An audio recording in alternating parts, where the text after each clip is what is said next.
we're going to talk about tarot tonight, and specifically its relation to Kabbalah, and then we will be breaking down the symbolism of the tarot. Actually, we'll be doing this kind of in conjunction at the same time, simultaneously. I'll be breaking down the symbolism and relating it to the tarot tradition, to the Kabbalah tradition, I should say. So we looked at the Tree of Life symbolism of Kabbalah last week and understood, hopefully, how this is connected with the human psyche and human consciousness. It is all about the self. It is knowledge of self. I posted some really nice videos on Kabbalah, very simple, nothing in depth, on the website in the podcast section, along with some books on Kabbalah. So for people that want to study further, they can go up to my website, they can click onto the podcast tab, and I believe the show last week was show number 42. So that is up on the site, and there's a host of documents up there for your perusal and download. And you could throw them on any kind of a digital reader or read them on your computer and learn more about the Kabbalistic tradition. There's also some movies that are very simple on what Kabbalah is, what it can do for you, basic material, very introductory, okay, for the student who is just beginning, the new initiate, so to speak, okay. I would hope that people will avail themselves of this information and study it further, because it is a powerful and rich tradition if it is understood in the proper light and used in the right ways. So that's what this is all about on the show. Knowledge is simply a means. What we do with it is what really matters. Okay, that's what true wisdom is all about. And this information can be used for great good or great evil. It depends upon the consciousness of the wielder of said information. And I will continue to repeat that theme ad infinitum on this show, because we have to understand what the occult is in a much more mature way, and I think that we need to expose it further and further and further, and take this into the realm where it becomes truly widespread and distributed information. That is the only way I think we're going to lead to anything in our world that resembles true freedom in any way, when the occult is no longer hidden, when it is no longer the occult anymore, when it becomes common sense. That is my contention, and that is why I do this show.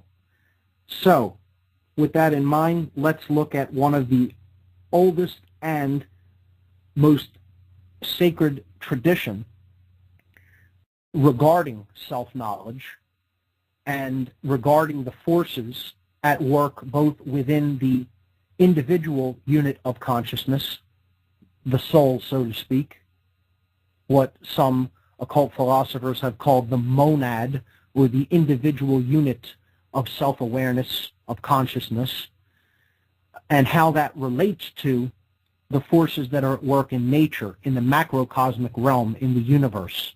And that's what the tarot really teaches us, if we are receptive to its message.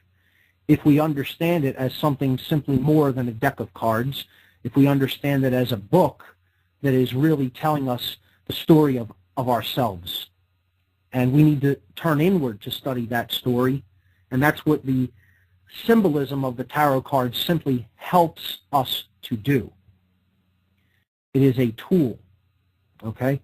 And it has been referred to, as I said, as the book of life, okay, as the book of truth as well.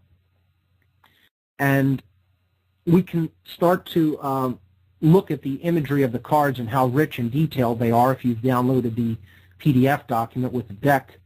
What I want to just do, and again, I could never possibly, just as a caveat to all of this, I could never possibly give anyone all of the knowledge of the tarot, and no matter how many shows I did it. I can only hope to whet someone's appetite to study this further on their own, because you can make a lifetime study of the tarot. Because you can make a lifetime study of the self, Okay, so this is just an introductory primer, and that's all it is intended to be. In no way is this intended to be extensive or thorough or comprehensive. It's an introduction to the tarot, okay?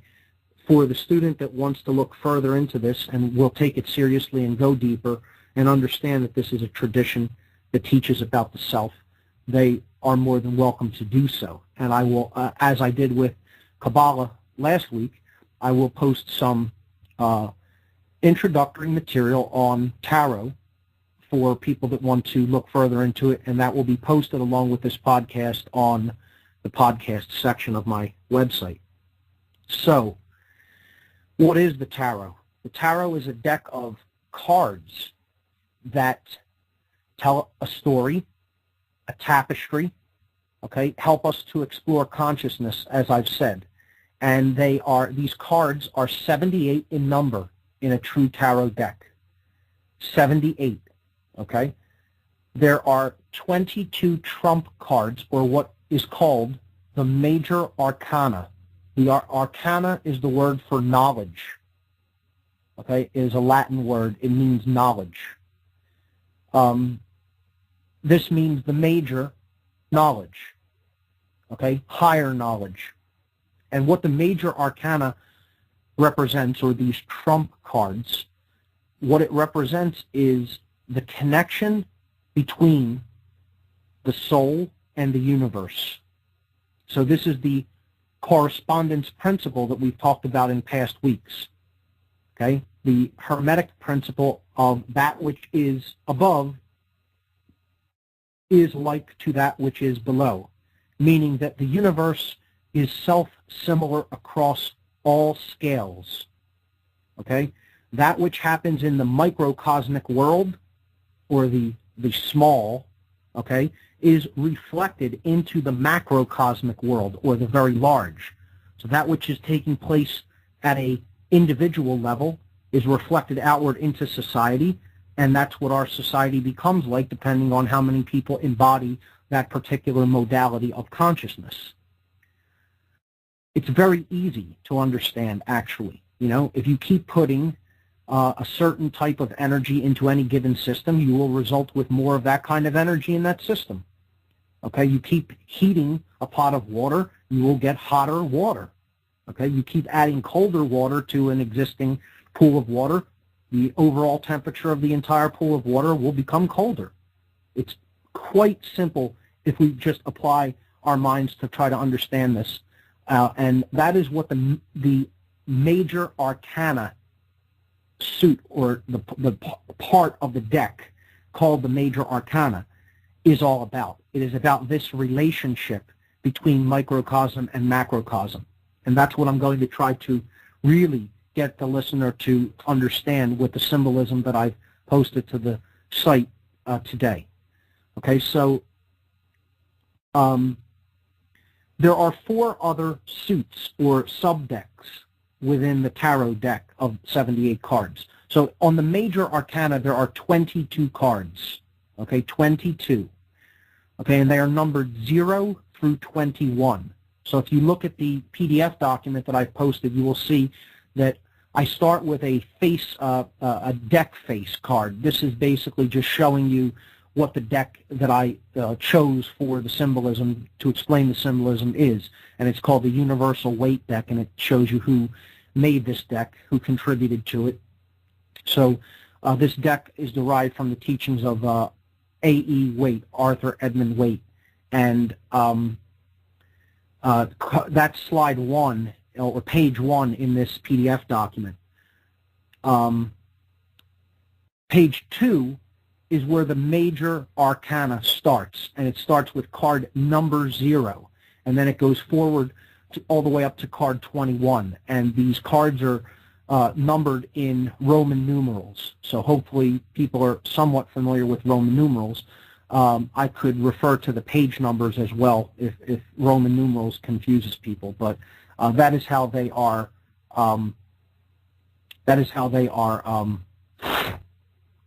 Arranged in the PDF document. Now, the other 4 subdecks of the tarot are Wands, Cups, swords, and pentacles. Wands, cups, swords, and pentacles. Okay? And you will see them below the 21st card, I should say the 22nd, counting the 0 card, of the major arcana. Wands will start below that, and then you will see cups, and then you will see swords, and then you will see pentacles if you're paging through or scrolling through this PDF document.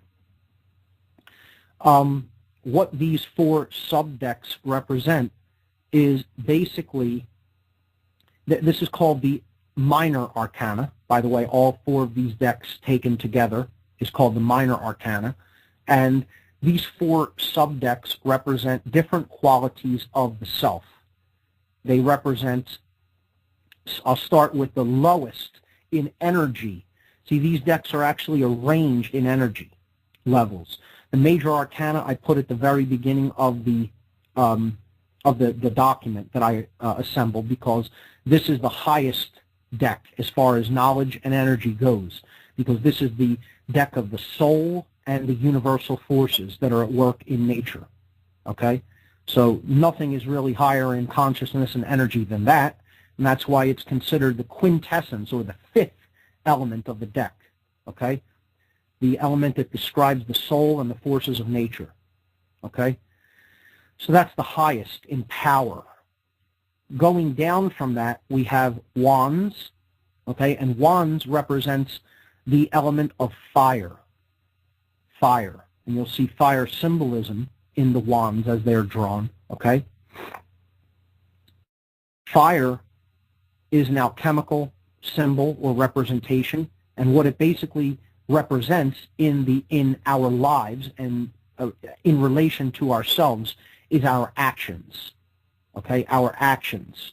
This is why it is the highest in power, because our actions are what actually work in the physical world higher than anything else. Any other force, any other elemental force that changes the material plane. Okay? So these 4 decks represent what goes on in the material plane. Okay? Of the minor arcana. Fire being the highest in energy, which is wands. Okay? In the regular playing card deck, just as an analog to the tarot, because that is where it is derived, although in a bastardized form, this would be the suit of clubs. So wands corresponds to the suit of clubs in the regular playing card deck. Now, what you will notice immediately is in the regular playing card deck, the entire major arcana has been removed. And that's critical. That is very telling, in my estimation, because it is showing you that the quintessence is not even considered important. The 5th element, spirit, soul, and natural law, which is what the major arcana represents. And it's been removed from the modern playing card deck. Now it's just been made something we play with, okay, instead of something that is taken seriously, interpreted, read as an allegory about the nature of self and natural law. And that whole part of the deck has been thrown away, except, of course, for the Joker card, okay, which is in correspondence to the Fool card, the first card of the major arcana. It's the only card that is kept from the trump cards of the tarot. So the correspondence between the playing deck, we only have 4 suits, okay, and that's the suits correspondences to the suits of the minor arcana.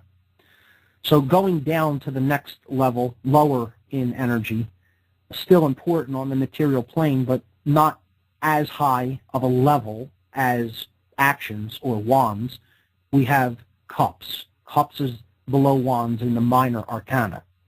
So the wands, the cups suit represents our emotional qualities. Okay, so while wands represents the plane of will or action, okay, cups represents the emotional plane, okay, or what is taking place within us, the spirit in which we do things, the spirit in which we take our actions. So the emotional qualities, okay, of the self are embodied in the suit of cups. Okay, now moving downward from there, we see the suit of swords. Okay, so swords represents our intellectual capacities and capabilities. Okay, so swords is our mind. Okay, and what we do with it. Swords is intellect. Okay, and while that's important, what we know, we have to care enough to do something with what we know, and then we have to actually develop the will to act. That's why swords comes even below wands and cups. Okay. So moving downward one more level, the final, and by the way, let's look at the associations to the playing deck. For wands, it was clubs. Okay. For cups, it's hearts, of course, because this is the emotional symbol, the heart. Okay. For swords, it is spades. Okay. And then finally, we come to pentacles. This suit is also called discs in some decks and coins in some other decks. Okay. So this is pentacles, coins, or discs, depending on which deck you may have access to. It's called pentacles in the weight deck. So this suit corresponds to our resources in the physical world. Okay?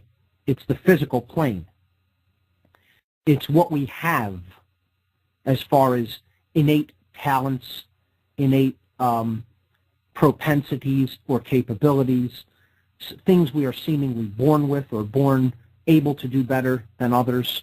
It is also our material resources in the physical world. Okay, so it could represent money, physical resources, food, a house, anything like that. Okay, what we have at our disposal to use in a physical sense. That is what the pentacle suit represents. Okay, so as the material plane, this is the lowest in consciousness / energy, and then we move up from there. However, this part of the deck of the minor arcana equates to the diamonds suit in the regular playing card deck. So at the bottom level, physical plane, okay, the material plane, again, this would correspond in Kabbalah to Asiya. We talked about the 4 worlds of Kabbalah last week. So this part of the minor arcana, the pentacles, would equate with the diamonds in the playing card deck to the material plane, or Asiya, the world called Asiya in Kabbalah, the plane of the material realm, okay, the physical world. Above that, we have the suit of swords.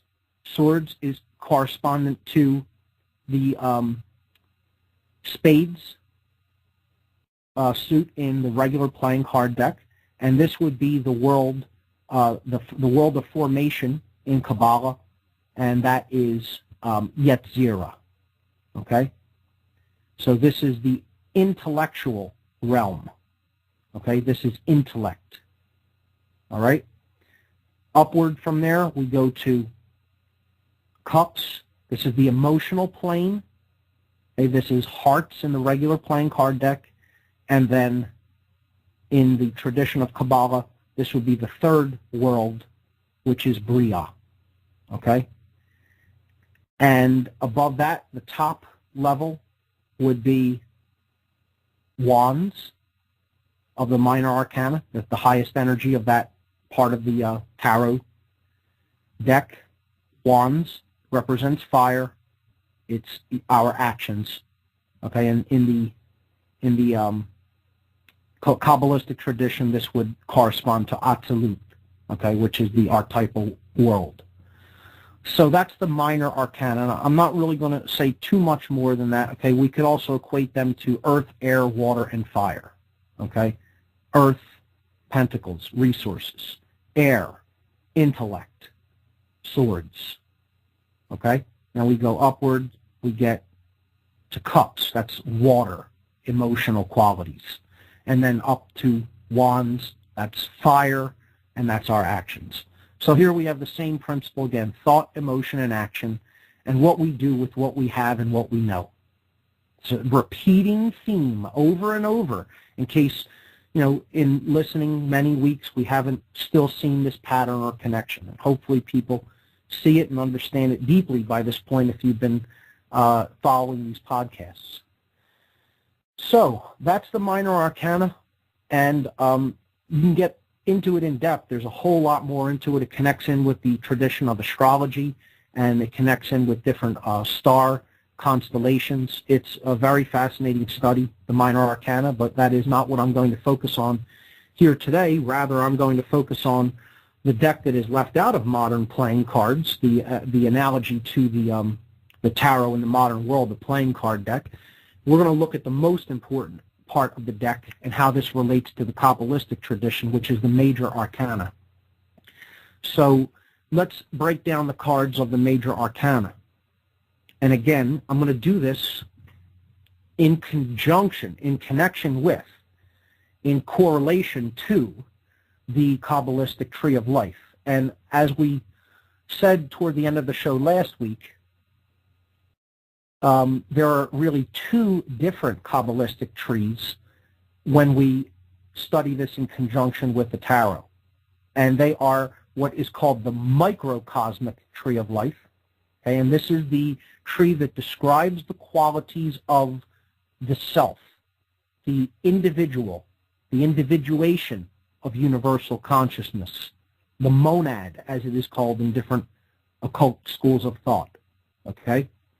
The single unit, okay, the microcosm, the soul, all right? Then we can look at this tree, quote unquote, this arrangement of cards in conjunction with the macrocosmic tree of life, which is the universal forces of nature, okay? And that's what we're going to attempt and endeavor to do here, is see these cards in their relationship with another tradition. So we're building correspondences here. And this is what all occultism really does. See, the left brain must step aside in the study of any of these schools of thought. This is why the scientifically minded have so much of a problem with the occult. This is why people will insist that this is another religion, and it has nothing to do with religion. Zero to do with religion, okay? The other thing people will say is, I don't want to study this or look into this or understand this because I don't believe in that. This has nothing to do with beliefs either. This has to do with knowing oneself, and that's all the occult has ever been about. That's all the mystery traditions have ever been about. But if someone has fallen in consciousness and yet has a whole lot of knowledge about self, if they've fallen into the dynamic of fear, the energy of fear, okay? If they've fallen into fear-based consciousness, meaning that they are afraid of lack, of not having, they are obsessed with the physical world. Okay, they have become reptilian in their brain because they are living from the lowest brain structure, the R complex of the brain, the reptile brain. Okay, and they're constantly in fear of what may happen to them in the physical world, and therefore they want to take, they want to hoard, they want to have at the expense of other people not having. They want to create dichotomy. They want to create schism. They want to have haves and have-nots, which is where we're at in the world that we live in, all right? When this kind of a consciousness gets hold of information like this, they will hoard it, and they will use it as a weapon against people who may not be as aware as they are about how the nature of the psyche works, about how the mind itself works. And then they will twist it, pervert it, and use it as a weapon. And that's what the dark elements of occultism are. That's what they are, and that's what they have done. And we need, again, I'll say this repeatedly, we need to be more mature in our understanding of what the occult is. It's simply hidden knowledge, and we need to understand it as how it is used. Too many people paint with a broad brush about this and say it's all negative, it's all bad. Nonsense. The reason that dominators want people to think that have a vested interest, like religions, have a vested interest in having people think that, is so you never understand the hidden knowledge that they do about how you work. And therefore you can be manipulated like a puppet by the people that do have this knowledge. And that's it, period. Accept that or don't accept it, but that's the truth. So the idea that I don't believe in this stuff, right? I've responded to this before as well. You don't need to believe in it. Other people understand this information and are using it whether you believe in it or not. If you understand how a law works and how you may manipulate that law to your advantage, and other people do not understand how those laws work, they're powerless to defend themselves against you, who are at a much higher level of knowledge than they are, dwelling in ignorance. And, you know, pound your fists against the desk or against the wall all you want about that. That's never going to be any different, and you don't need to believe in it for this to be in effect and operation. And to take that kind of an attitude is the attitude of a child that doesn't want to believe that something exists and has an effect upon their life. It's the child who refuses to accept that 1 + 1 = 2 and wants it to equal 3 because they want one more of what they don't have. Okay? And is pounding their fist on the desk like a little child saying, why can't 1 + 1 = 3? There is no answer to that. It simply doesn't. That's how it is. So, you know, for people that don't want to accept that the occult has any influence in their life, just, you know, click the stop button or the pause button or the mute button right now and go and turn the television on and enjoy being dominated and then eventually exterminated by the dark occultists of this world, because that's the only thing that's on its way. So for those who do want to go further and understand how these principles work and how they've been manipulated, let's begin the delving into the major arcana, the higher knowledge of the tarot. Now, just before we do this, let's look at the word tarot itself, okay? Tarot essentially is, it's derived from the word for the goddess, okay? Tarot is a sacred feminine tradition, okay? It is a tradition that relates to the generative principle of nature, which ultimately is true care. So this tradition ultimately goes back to goddess worship, the goddess traditions that predate all the mystery traditions, okay? Because it's about the nature of creation. And creation has been seen as a feminine force because the universe came out of the void, nothingness, okay? Babies come out of the womb. We all come out of the womb, the waters of our mother. The cosmic mother of the galaxy gives birth to the stars and the solar systems in which life inhabits, and we have a chance to come into incarnation in the physical world and learn. So this goes back to ancient goddess traditions. And the oldest name, one of the oldest names in recorded history, in the goddess tradition comes from the Far East, the goddess Tara. Okay, very similar in pronunciation. Okay, same basic phonetic roots, Tara. And that's spelled T-A-R-A, for those that want to look into this goddess. She was a goddess of compassion, mercy, nurturing. Okay, it is all about the generative principle, which we've talked about. What is the prime generator of our experience? It is that which we care about. It is that which we focus our attention on, and that which we care enough about to take action in the physical plane to accomplish. Okay, so that's what gives birth to the will, is the heart, care. All right, so that is where the name Tarot really comes from. This goddess, Tara, has many different incarnations. Okay? In the Egyptian tradition, she is Isis, or Hathor, or Maat, okay? Or Ta'ut, she was called in older Egyptian tradition. Ta'ut, T-A-U-R-T, Ta'ut.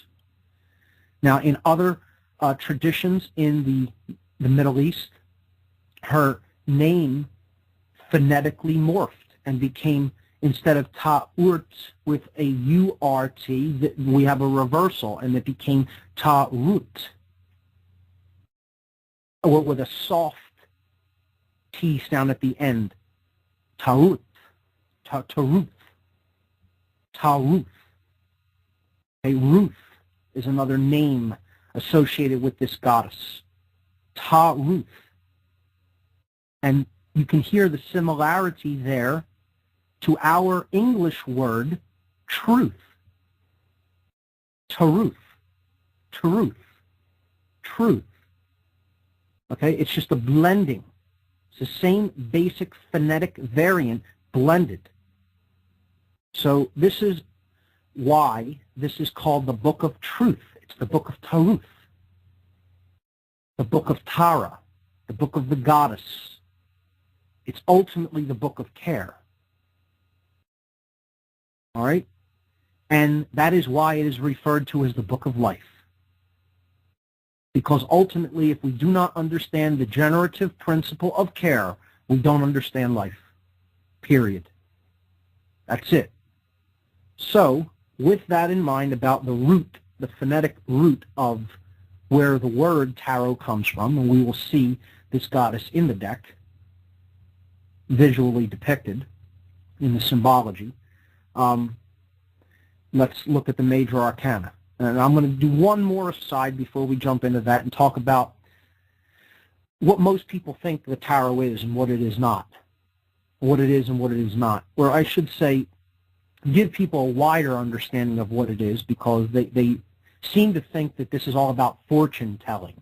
Okay, so I would be remiss if I didn't even just at least cover the concept of fortune telling, or divination, as it is called, the attempt to predict the future through different reading of different symbols. Okay, divination is one of the uses of the tarot deck.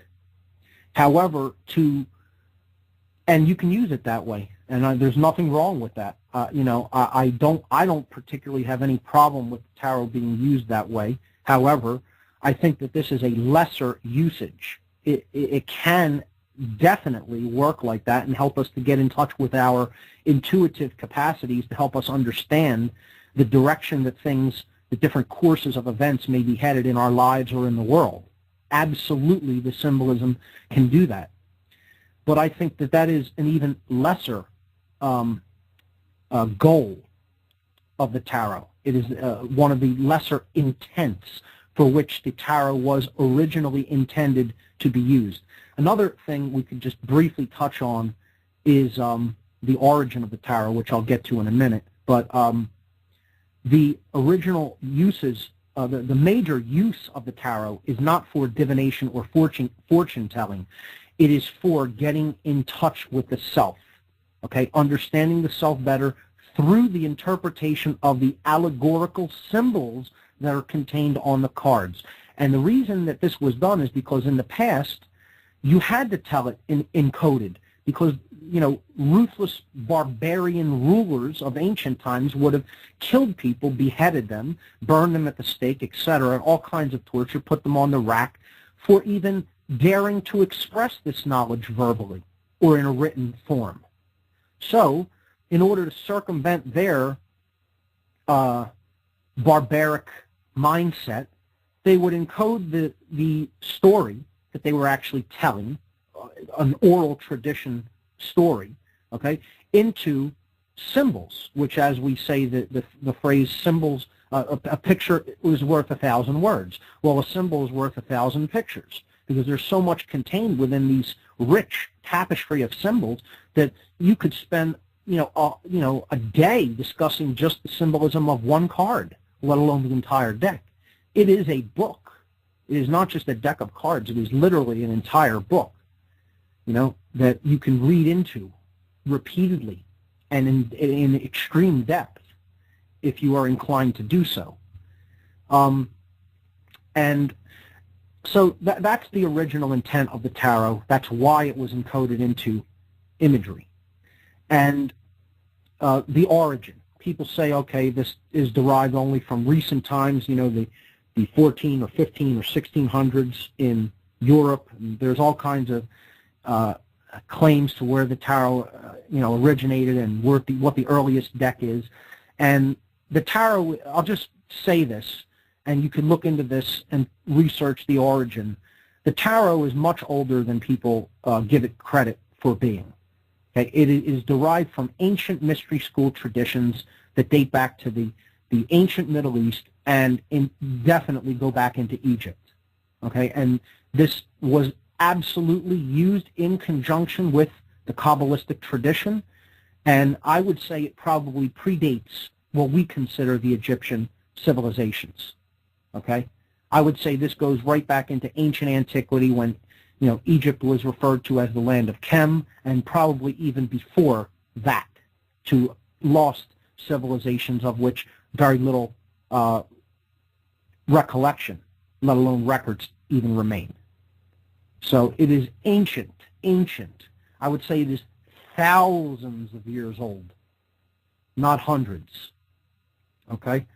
And you will see a lot of Egyptian symbolism in the tarot cards, kind of giving a nod or a tip of the hat to the Egyptian civilization as being one of the root lands, the motherlands of where this rich symbolic tradition was derived. So, with that having been said about the usage of the tarot and the origins of it, let's look into the major arcana now. Okay, so here we go.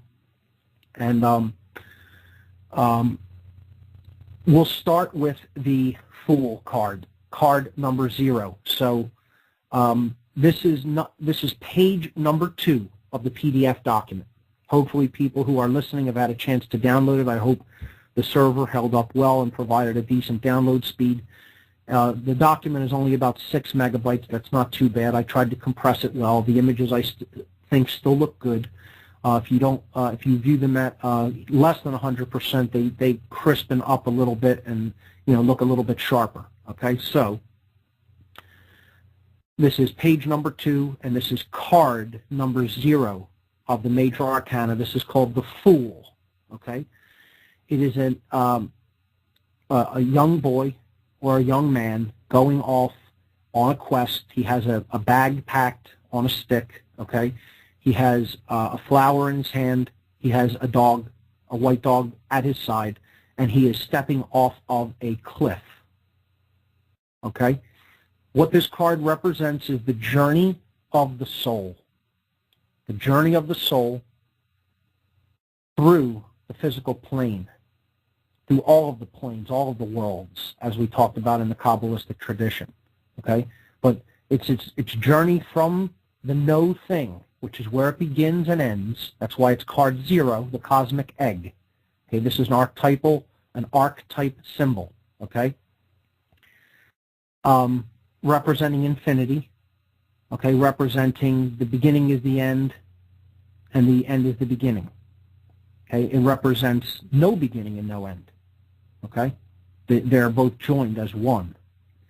Infinity. Okay, the unified field, the source of all consciousness. All right? It is a journey, not a destination. So the fool is going on this journey because he doesn't know. That's why he is taking the journey. He needs experience. That's why he's referred to as the fool. This isn't necessarily a negative connotation. This is saying the whole journey is done for experience and knowledge of self. Okay? The fool carries very little with him. This represents that we can take very little with us into other lives. Okay? But there is some. It's a small amount. This is what I talked about when we talked about nature versus nurture and how there's very little human nature. Okay, we come in with very little specific innate capabilities, but certain of us do, okay, and they are held over from other incarnations. The flower represents purity, okay, beginning in a pure state. And this is what I've talked about. We don't come in as homicidal murderers, okay? We come in a basically pure state, and we are conditioned into the ways that we think through the environmental conditions that are already in place in this world. The dog represents the forces of nature that guide the journey of the soul, but more specifically it represents the human intuition and the human imagination, the guiding forces of the soul's journey through life. Okay, and you can already see how powerful the symbolism is in these cards. If you're paying any attention, taking any of this to heart, or taking any of it seriously. And scientific types and left brain types will just say, oh, it's all nonsense. Well, go right ahead, continue to believe that, and let yourself not understand the holistic nature of yourself, live as half a person in just the left brain, never make any connection to the higher consciousness of the right mind, okay? And let yourself be used as a tool, because that's what most people like that are, tools. For other people with horrible intentions for them and everyone else that just know more about how the psyche and these forces work and how to manipulate people. And that's why morons like that will go and build atomic weaponry or hydrogen weaponry for psychopaths. Okay? Yeah, that got you a whole lot. You accomplished a lot with just the pure left brain. And you can say, hey, it's harsh the way you're wording it. Yeah, it's harsh. Right. I'm not here to make friends with people. Okay? I'm here to explain to people we're heading off a cliff into a ravine, and not the one that the fool is headed off, because he's going into the abyss of the universal pool of consciousness is what he's stepping off into, that journey. He's not going over into a fiery abyss of pure destruction, which is what the human race is headed off into, because they won't make that journey that the fool is making. They won't initiate themselves to understand themselves. They want to remain in ignorance and think that they can prosper. And once again, nothing else to say about that except it doesn't work that way. Why? Because it doesn't. Because there are laws in this realm, and you're bound by them. The end. So people will still insist that that's not the case, and all I can do is acknowledge that there are idiots out there like that, and the word idiot means one who does not know the self. That's what the actual etymology of that word it comes down to. And that's exactly what people like that are, idiots. And again, I'm not here to make friends. I'm tasked with bringing this knowledge out into the light of day so that people who do want to study it can study it. And I'm going to call that which is the way I see it. And, you know, the left-brained imbalanced among us are never going to get this. They're not going to get this until they suffer enough. And the only thing I can do is wish that that suffering comes to them as quickly as possible and as brutally and bluntly as possible so that they can get over it and get on with understanding. If not, they'll probably choose to not learn and die in this life and, not having initiated themselves into this journey and have to do it all over again many, many times as it takes, because they're never getting out of here without confronting this. So the fool's journey is into self. That's what the fool's journey ultimately is toward, a higher understanding of self and higher levels of consciousness. The ultimate goal of the fool is to master the self, the lower level self. Self-mastery is what the tarot is teaching us. Okay?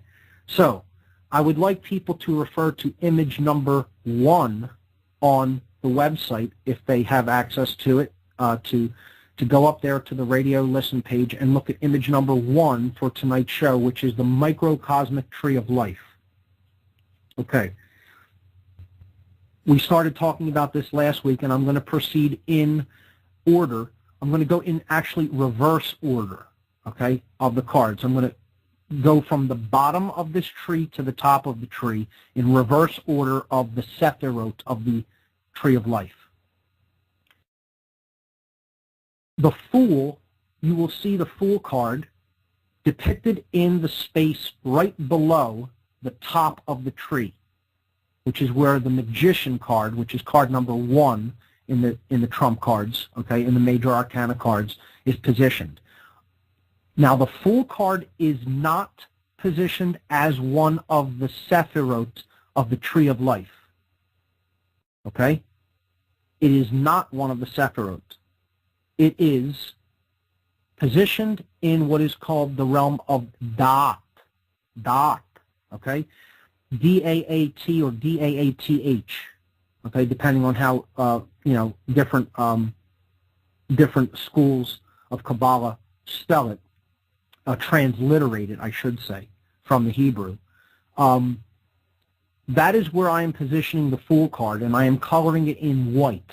I am putting this outline of, this hazy outline of energy, if you're looking at this microcosmic tree of life card, card number 1, image number 1 on the website for the images for tonight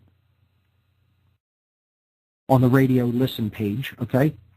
This white hazy energy represents that this is the realm of the no thing. This is the realm of the hidden, okay? Because the soul forces are initially hidden and have to be discovered by us, okay? And they don't exist they don't have their origin in the physical world.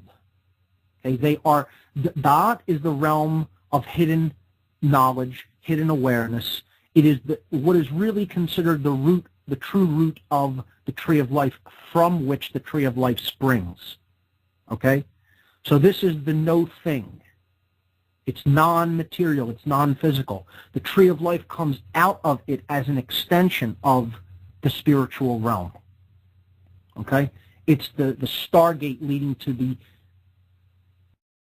the realm of pure spirit or pure consciousness, pure awareness. Okay? That is where we're putting the Fool card to depict that this card is not one of the 10 cards of the microcosmic tree of life itself. Rather, the soul, okay, the actual spirit is where this tree comes from. All right? That's why it's positioned there. That's very important to understand. And again, these are all symbols trying to teach an important thing about the nature of the reality in which we live. All right? We have to keep that in mind. This isn't a religion. This is just a tapestry of symbols to teach a lesson, to teach information about what we are doing here, what this realm is, and if we're going to change it and make it better, what is required of us.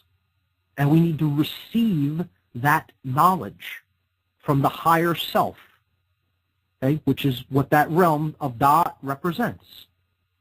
That's what the whole Kabbalistic tradition is, the process of receiving. That's what the word Kabbalah means, okay? So, let's start at card number 10, Roman numeral 10, at the bottom of the microcosmic tree. This is what I gave the deck of the tarot cards to the listening audience to refer to, okay? So, because of the discrepancy of the first two cards, the first card in the PDF document being the face card, and then the second being the 0 card, which we just talked about, card 10 in the Major Arcana is on page 12. So we're always going to be 2 pages. The page numbers will always be 2 pages greater than the card. Okay? Just keep that in mind. All right? So if you go to page 12 on the PDF document, you will see card number 10, the Wheel of Fortune. So the Wheel of Fortune represents the material plane. This represents the physical world. It corresponds to, as we see in image number 1, on the microcosmic tree of life, Malkuth, which we talked about last week, being the physical world. It is the world in which we operate. It's the world in which we have to use all of the other forces to make change happen. And it is the realm in which we experience suffering that is proportional to the level of ignorance we exist in. Okay? The level, I should say, of ignorance, apathy, and laziness/cowardice that we live in. To the extent that those qualities are present in us, we will experience greater suffering. They are inversely proportional. That's directly proportional. Okay, the suffering that we experience is inversely proportional to how much intelligence, care, and will and courage we have. Okay, so as we have more of those, we have less suffering. As we have less of those, we have more suffering. Okay, what is depicted on this card is the wheel of suffering, the wheel of, as it is called in the Buddhist tradition, samsara. Okay? And it is also a reference to us as to the direction that we need to go if we are to get out of that perpetual cycle of suffering. We have to seek Tara. Okay, that's why the word tarot is on the card. We have to seek the truth. We have to seek the goddess, so to speak. Okay?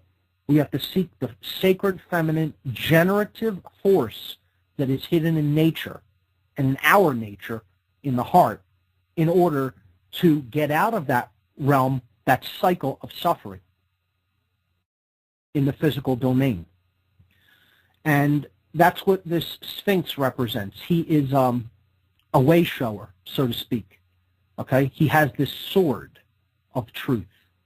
And we have to intuitively recognize that there is a pathway to higher consciousness, know that we're not there, we're not in it, in the beginning of our in the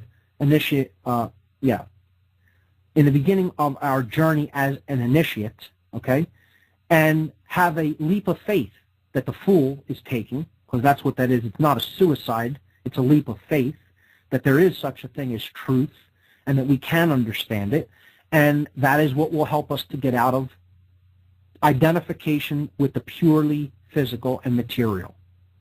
We see around the outside of the card the angels of the corners, as is referred to.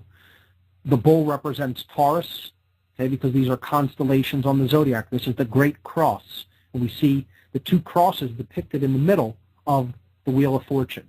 Now, what I'm realizing here is that this is all of the symbolism, which I think is very important, is probably going to take a little bit longer to describe. We will probably go into a second week on tarot. Hopefully I can wrap up the microcosmic tree tonight, and then next week we'll look at the macrocosmic tree. I think this is very important, and it really will begin to take the listener's mind into understanding symbolism and realizing how rich symbolism really is, that it is a language in and of itself, and that we have to become versed in this symbolism. We have to become symbol literate. Okay? It's an entire language that we need to learn, because the dominators, the dark occultists of this world, are always using this symbolism. All around us, they're using it. And they're using it to subvert human consciousness so that they can continue to get away with what they've been getting away with. And we need to learn this language if we're going to really, truly be able to break out of their mind manipulation. So this is why I'm doing this now. There's a reason. There's always a method to the madness on this show. Okay? I'm doing this in a very specific linear progression that is set up in kind of a left-brained way, because the mind has to be taken out of its conditioning in a very specific way. Because if you don't establish building blocks and you start talking about something here way down the road, and the foundational principles have not been established early on, somebody just listening is going to say, what are you talking about? You know? That's why it's important to listen to the podcasts of this show in order. So new listeners may, find themselves at a disadvantage.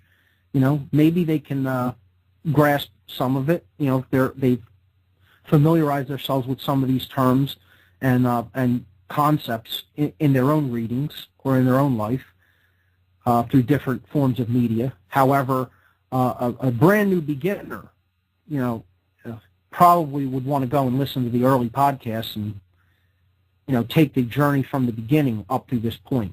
But I'm doing this so that we can get a richer understanding and appreciation of how symbolism works and how it is used, so that when we go into the symbolism section, that will be easier for the listener to grasp. Also, I will be really breaking down a lot of occult symbolism in the symbolism section, and that's why I'm doing this now, to basically familiarize the listeners with a lot of occult symbolism, so that will be easier to grasp when we get to that section. Okay, so back to the Wheel of Fortune card. Okay, we have the angels of the corners. These are also the gospel writers: Matthew, Mark, Luke, and John. These are the 4 archangels: Michael, Raphael, Ariel, and Uriel. Okay, these are the 4 elements: earth, air, water, and fire. Okay, on and on, the 4 seasons: spring, summer, fall, and winter. Okay, so Taurus is earth. Okay, it is the spring season, the midpoint of spring, the middle house of spring in the zodiac. All right, the lion represents Leo. This is fire. Okay, so this is the midpoint of summer. Okay, the eagle represents Scorpio. Aquila, the eagle constellation, is near the constellation of Scorpio. So this is fall, and this is water. Okay, and the angel represents Aquarius, the water bringer, and this is the midpoint of winter. Okay, so this is air. So again, this is how they relate to the 4 minor arcana decks. Taurus would be pentacles. Leo would be wands. The eagle would be cups, and the angel would be swords. Hearing the intro music for this break, we'll be right back on What on Earth is Happening. I'm your host, Mark Passio. Right back after these messages. But Bob, welcome to What on Earth is Happening with Mark Passio. Hey, Bob, how are you? Thank you. I'm well, Mark. How about you? I'm doing well. Oh, congratulations on your standing room only presentation out in Philadelphia. Everything I needed to know I learned by watching The Wizard of Oz. Mark Passio breaks the occult icon Wizard of Oz down. I wish I could have been there. Wow, Mark. Yeah, it went pretty well. I'm gonna I'll give this presentation on the air soon, shortly. I'll give it. So maybe even in 2 weeks. Maybe we can wrap up the tarot tradition next week, and then I can give that presentation in a couple of weeks, right here on the air. That would be wonderful. Thank you, Mark. That'd be wonderful. I'm going to hurry up and get out of here so you can finish. I just wanted to shout out congratulations. You knew it would be a success. I, of course, knew it was going to be a success, and it was. And thank you for putting it out there in pre-advance. Thank you for sharing it with us. I'm waiting impatiently, as it appears. You scored big for the Free Your Mind concert. Freeman Fly will be there in Philadelphia in April. Oh, wow, that's powerful stuff. I'm with Bob Tuskin. That deserves all kind of applause. It's going to be a good one. Freeman got back to me a few days ago and let me know that he would be available, and we're going to bring Freeman in to speak, and he's going to have a presentation that will knock everybody out.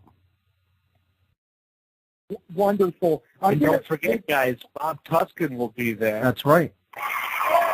As a matter of fact, Bob. As a side note, at the Free Your Mind fundraiser the other day, a gentleman, I don't know if he wants me to mention his name on the air, so I'll keep him anonymous, but he's a friend of mine.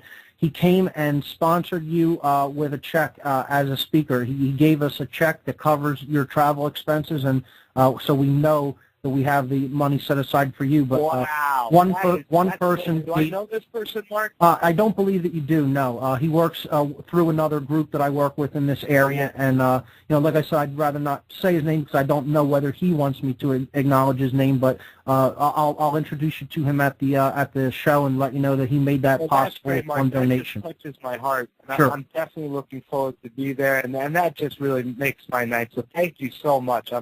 I'm glad to be there. I am nobody. I'm just somebody out there trying to break free from the chains of mind control that are so prevalent today in this world.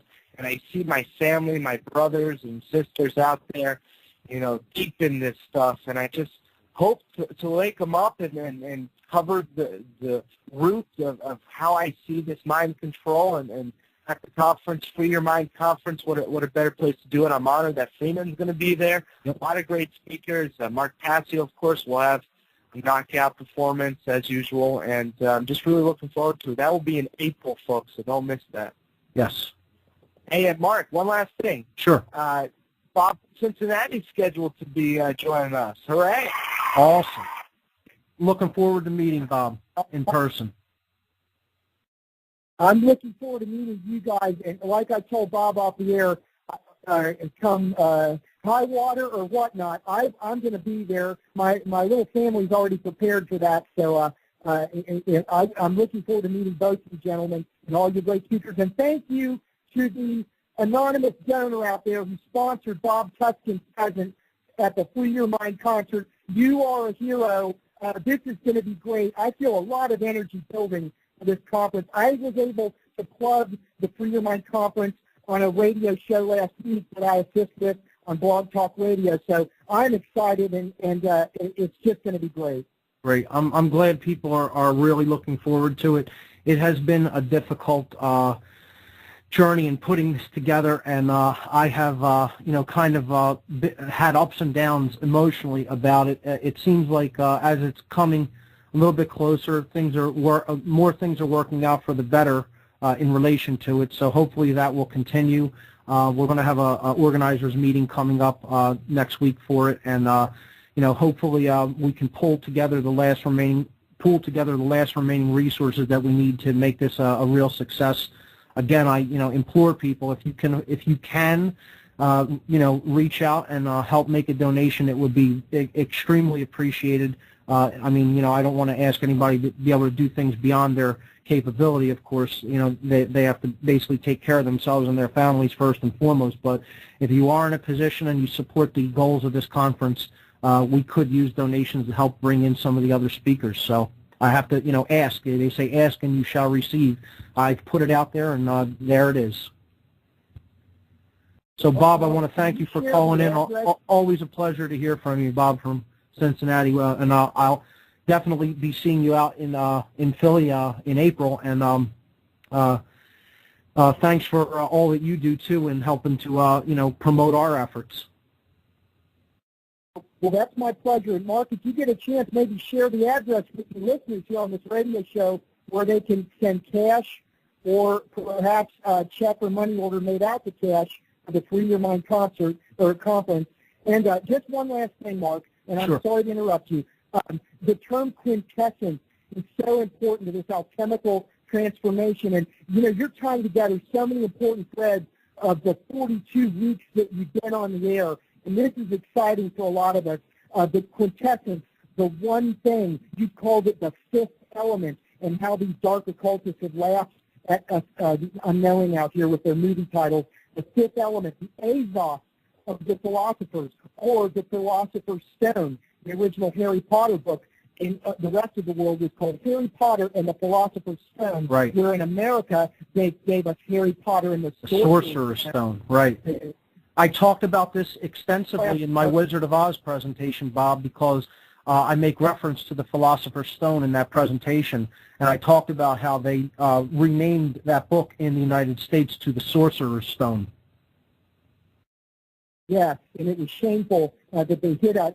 But you're sharing knowledge, and when you talk about Terra equaling the truth and care, the generative principle, the goddess, and what it means, and then I hear the president standing at the podium in his war on terror. That's right. It wasn't a war on terror. It was his war on terror. That's right. Told what the war was on. It's shameful and exciting to hear you share these things. Last thing, Mark, I won't. One day, would you please share your knowledge about the process, the 7 processes of the alchemical transformation? I'm Yes. sure you already know what they are. Yes. Calcination, etc. Yes. Thank you, Mark. The correspondences of it. This is so powerful. I know the people that have listened, they understand what this means tonight. Thank you, Mark. Good night, gentlemen. Good night, Bob. And I have those processes in my Wizard of Oz presentation, and so we can look at that when I give that presentation on the air. I actually went with a 3-fold process, which was the original process, which had been added onto and created a 7-fold and even a 12-fold process in some alchemical traditions. The oldest of which I believe in my studies was a 3-step process similar to the 3 stages of Freemasonry, etc., and the 3-fold aspect of consciousness. So in my Wizard of Oz presentation, I do actually break down the alchemical processes in the 3-fold stage, which is the oldest alchemical tradition. So when I give that presentation on the air, I'll be given that information. So, Bob, always a pleasure, and always great questions and comments, and a pleasure to hear from you. Bob Tuscan, if we have any more callers, just put them through. Just jump in and put them on, because I like taking calls, and callers will come first. If I see any calls on the TalkShoe board, I will go right to you. But be patient. If I don't see you right away, hold on the line, and I will get to you. I'll give the call-in numbers again for the last 35 minutes. If anybody wants to call in, feel free to do so. No taboo topics. Talk about anything you like here on the show. The call-in numbers, 724-444-7444. If you call that number, 724-444-7444, the call ID number that you'll be asked for is 83515. That's 83515. You could call the alternative call-in line on the Blog Talk Network at 646-727-3387. Once again, 646-727-3387. We were talking about the Angels of the Corners. We kind of wrapped up that section, which is the Wheel of Fortune card. Just the important thing to keep in mind with this card, it represents the physical plane. It represents the soul's journey into the state of incarnation, or being born into the physical world, and it alludes to the pathway out of it being through the Keeper of Truth, which is represented there by the Sphinx. one of the keepers of the halls of knowledge, the halls of record, so to speak, as symbolized in ancient Egypt. Now, on the wheel itself, you will see the name tarot written as a circle, T-A-R-O, and then back to the original T, okay? Now, again, there's many things in here, okay? Hidden things, hidden little gems. You'll see the 4 Hebrew characters, Yod, He, Vav, He, which is the Tetragrammaton. We talked about that last week in the Kabbalistic tradition. These are references to the 4 worlds of Kabbalah. These are references to the 4 elements of nature. These are representative of the name of God in Hebrew, which is transliterated as YHVH, Yahweh or Jehovah.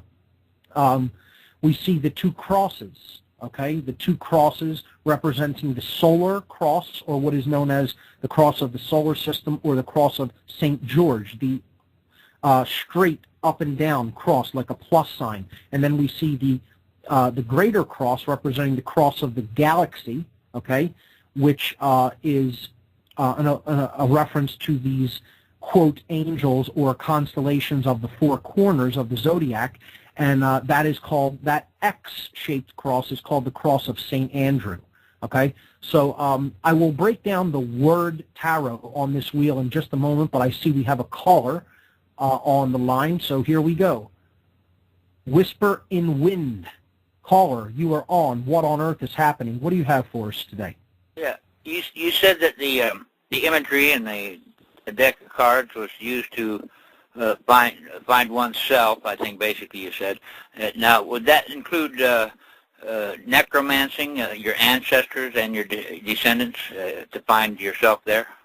Well, I would say that this is one of the usages that some people in some traditions that study tarot may use it for, to get in touch with what we consider the spiritual world, or the realm of the hereafter. This is not one of its original intended usages, as I believe divination itself is not. This is something that, again, I think that the intuitive capacities these cards in studying the symbolism can put you into touch with can help to bring out in us, okay? But I don't think that it's one of the higher usages of these cards.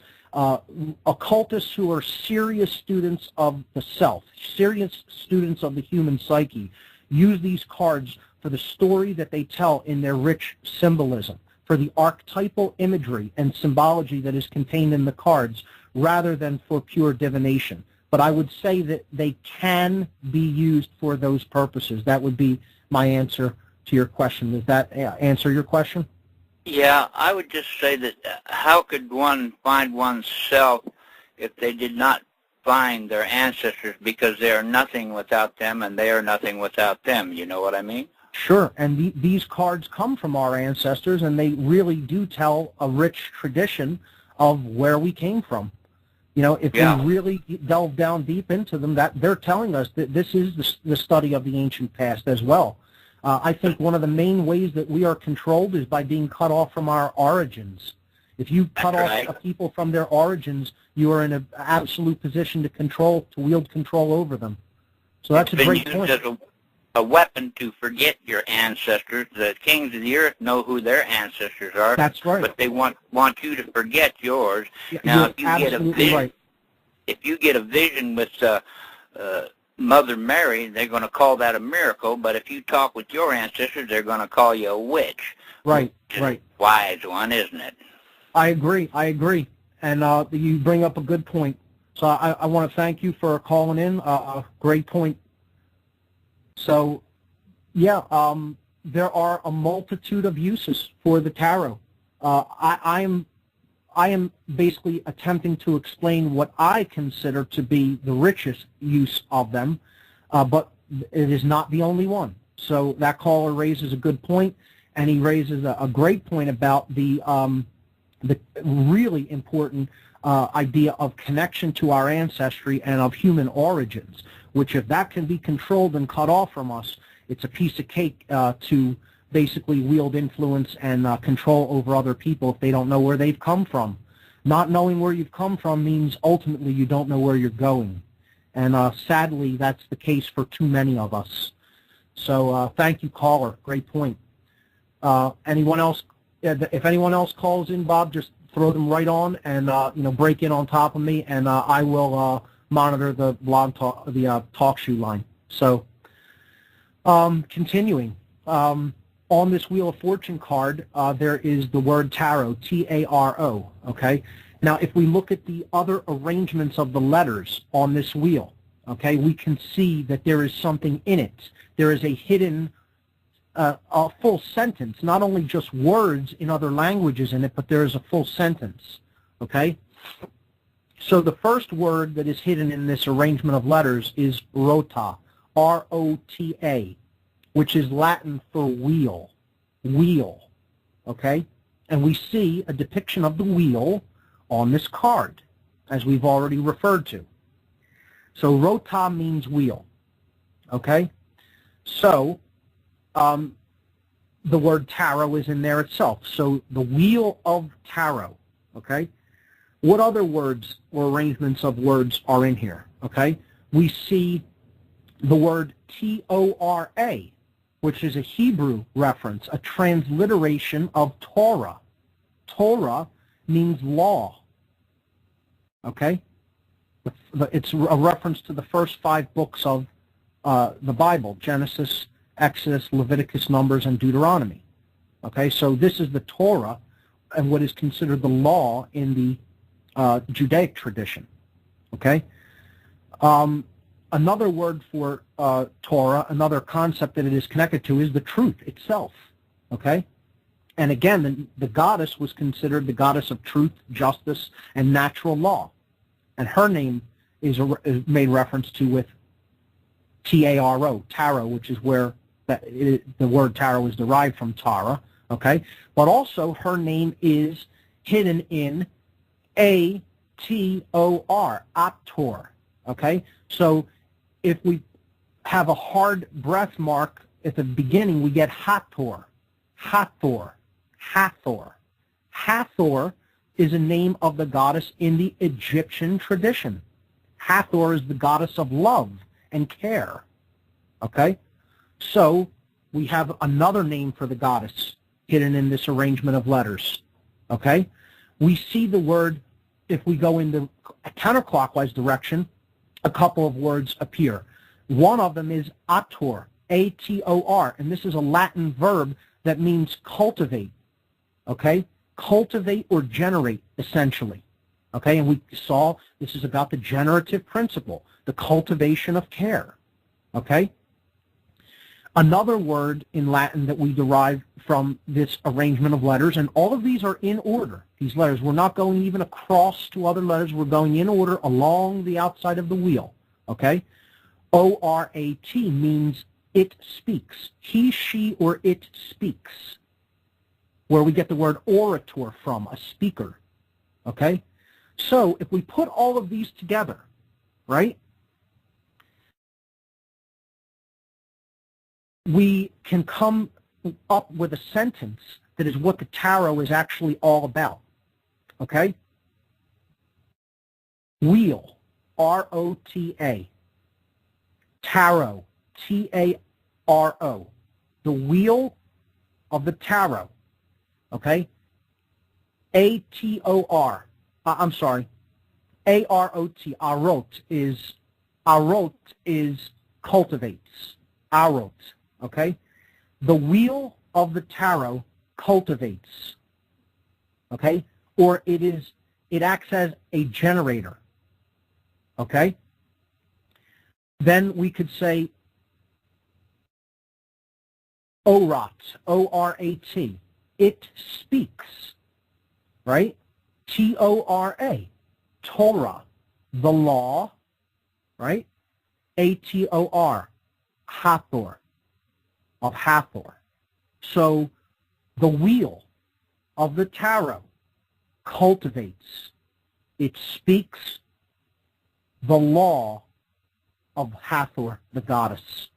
This is an entire sentence arranged within those 4 letters. telling you what the tarot is. Okay? It's a connection that is a circular, a cyclical connection, representing the self, that acts as a connection to the generative principle. Okay? A wheel that is a cultivating wheel. And what it ultimately helps us to do is understand the law of nature, of the goddess. It speaks the law of Hathor.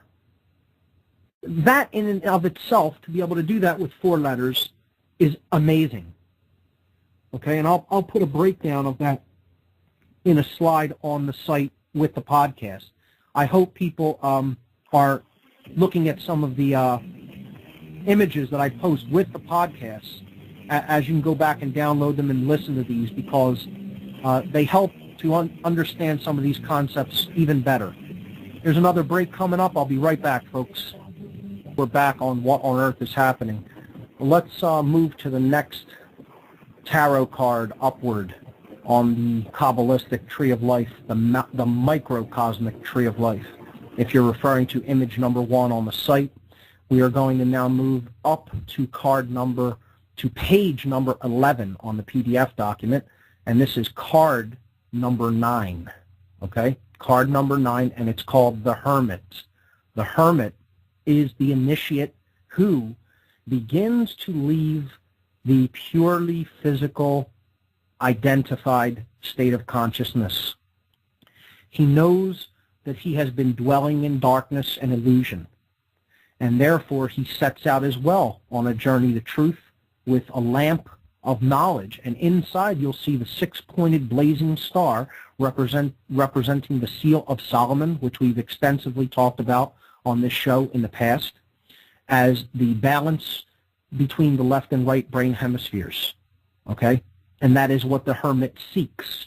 He knows that he is in a state of spiritual darkness and wants light. That's why he wears a darker robe. Okay? His robes are not pure. They're not white. They're gray.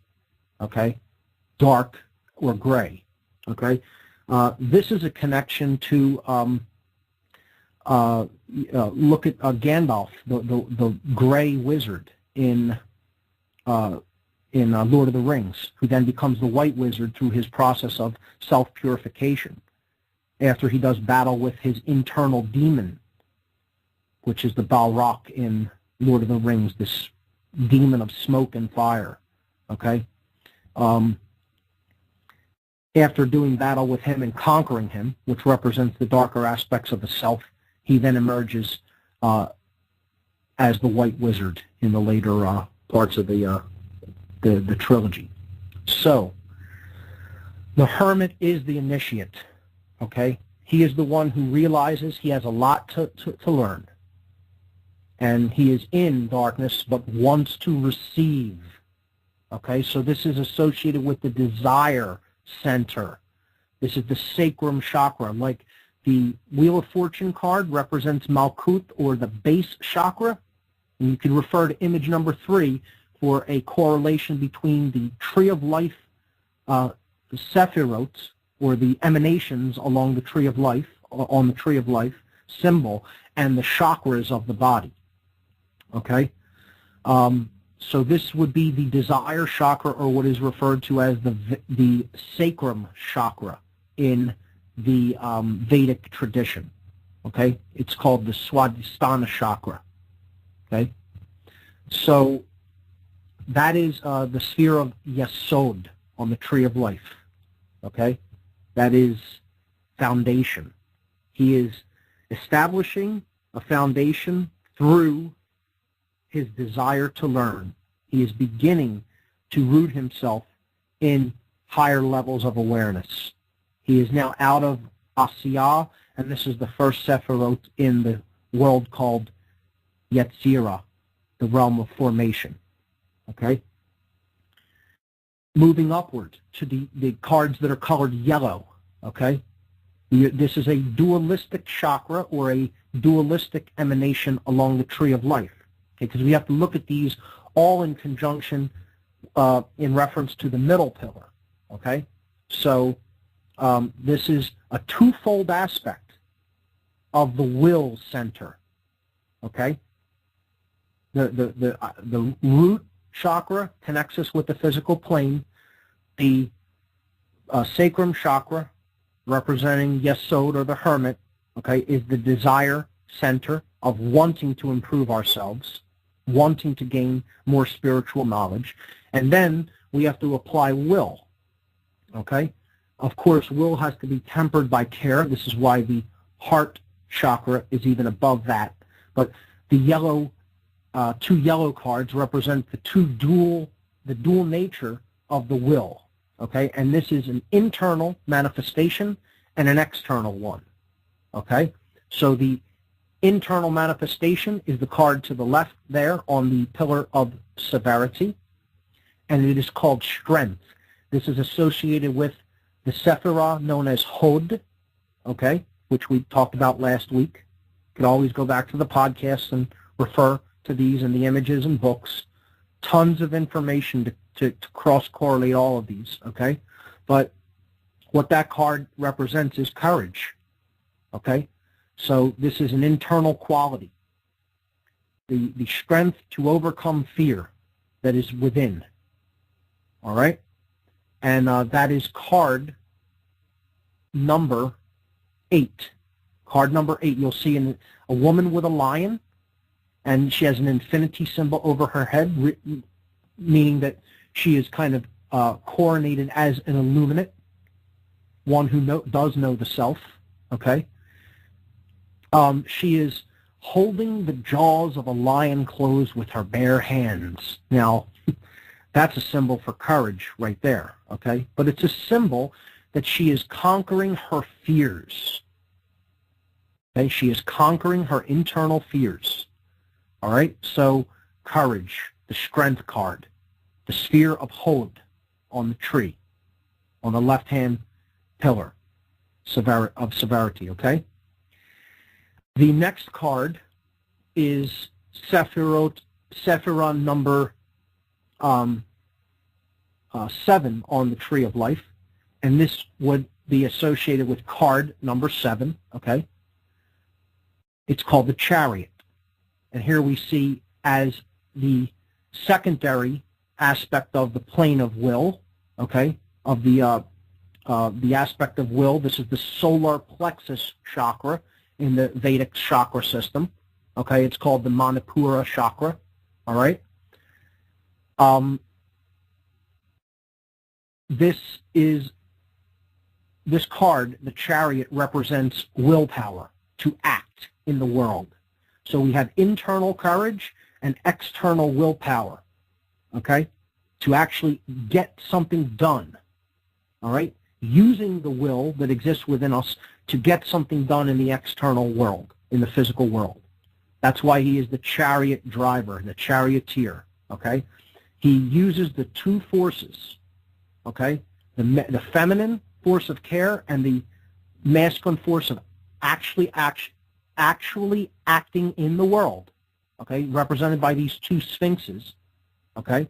The sacred feminine is the dark one and the sacred masculine is the white one, okay, to actually take action in the world, and that's why he's holding a wand, representing action in the suit of wands, okay?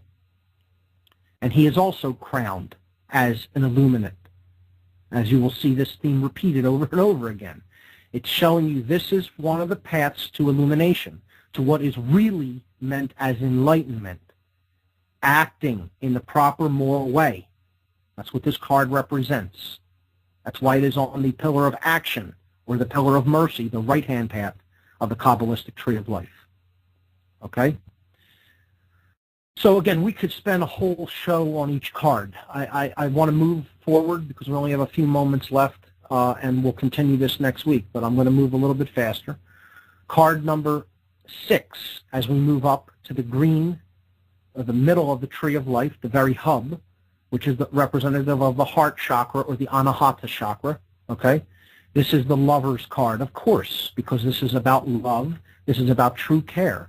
Once again, we see the twin forces of male and female, represented by Adam and Eve, and they are brought together by higher consciousness or an archangel.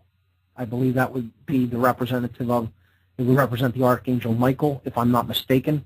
And it's just basically saying higher forces is what that angel represents, okay? And that's what love puts us into touch with. That's what true care puts us into touch with, all right? So the Lover's card associated with the heart chakra, okay? On the Tree of Life, that would be the sphere of Tiferet, which means beauty. And I neglected to mention the sphere called Netzah is what we would associate the Chariot with, okay? But Tiferet on the Tree of Life corresponds to the Lover's card. Going forward to Sephirah number 5, this is the Hierophant, okay? Some decks call this card simply the Pope, okay? The Hierophant represents the aspects that we exercise within ourselves for self-control, dominion, as I've called it, bringing the thoughts, emotions, and actions into harmony or unison in an act of our will. So controlling our own thoughts, emotions, and actions, the only thing we're really allowed to control. That's the Hierophant card, what he ultimately represents, and you will see that he is crowned, sovereign, okay? And you'll see this over and over again, all right? He holds also a form of a wand, because this is about a form of control, but it is the kind of control that we do have a right to exercise, because it is taking control over the kingdom of self. And that's why this is called severity, or Geburah, on the Tree of Life. And this card is blue. It is associated with the throat chakra, or the Vishuddha chakra. Okay? So, Hierophant, internal self-control, self-dominion. Okay? And it also represents maintaining control over your own words and what you are doing with your words, since it is associated with the throat chakra. Okay, so it is about what do you use your voice energy to speak into creation. What are you putting out there? Are you speaking the truth? Okay, that's what this card is all about. All right, now the next card, card number 4 in the Major Arcana, is the Emperor. And this would be associated also with the throat chakra, as this is another dualistic rung on the Tree of Life. Okay? This card would be associated with the sphere called Hesed, which is mercy. Okay? On the pillar of mercy, the right-hand pillar on the Tree of Life. And the Emperor represents influencing others, being an influence in the world, okay, through what you know, what you care about, and what you do. How does your life inspire and influence other people? Are you an example, like a good king, okay, setting an example for others on how to live and what to spend your time doing and what to spend your the resources that you have on, and what to do with your mind, etc., and how to use your voice? Okay, so this is the external influence that we exercise upon others around us in whatever way. All right? The Emperor. Again, he also has a form of a wand, and he has a globe representing the earth. And what this really represents is that our actions go beyond us and influence the world. All right? He is also crowned as Emperor, okay? Associated with Aries as well, the ram, a fire sign, okay? It's on the active pillar. So that is the Emperor card, and that completes the throat chakra, the two aspects of the throat chakra: internal self-control and then influence of others, okay? How we speak to ourselves to help ourselves move forward in consciousness, and how we speak to others to influence them, and do we use that in the capacity of truth? Do we use that to really make a contribution and to leave the world better than we found it? Going up to card number 3, the Empress card, okay, clearly we see that this is associated with the goddess, as is the next card upward. We have the heart and the symbol of Venus itself, the planetary symbol for Venus. Clearly this is the symbol for Venus. Again, crowned with stars, because it's one of the planets, again, connected with the stellar cult, the astrotheological cult of stars and planets, as we talked about in past weeks. This card is connected with the Sephirah called Binah. Binah means understanding, okay? So this is simply, and again, this is these two chakras, these two cards in purple here are associated with the third eye chakra, which is the Ajna chakra. So the Ajna chakra is the Empress and the High Priestess, which represents the goddess. This is, you know, about the realm of knowledge, because we're up at the third eye level of the tree of life. And again, the Empress, in being a correspondence to the Sephirah Binah, is simply what we know. Okay? It's an internal quality. That's why it's on the pillar of severity. Going up to card number 4, here we see the goddess in the middle of the Temple of Solomon, the Freemasonic pillars of Jachin and Boaz, okay? Also representing the tribes of Benjamin and Judah, okay? With the moon, because she is the moon goddess, the cross on her chest representing the heart chakra, and also the giving birth to the sun savior on the cross of the zodiac.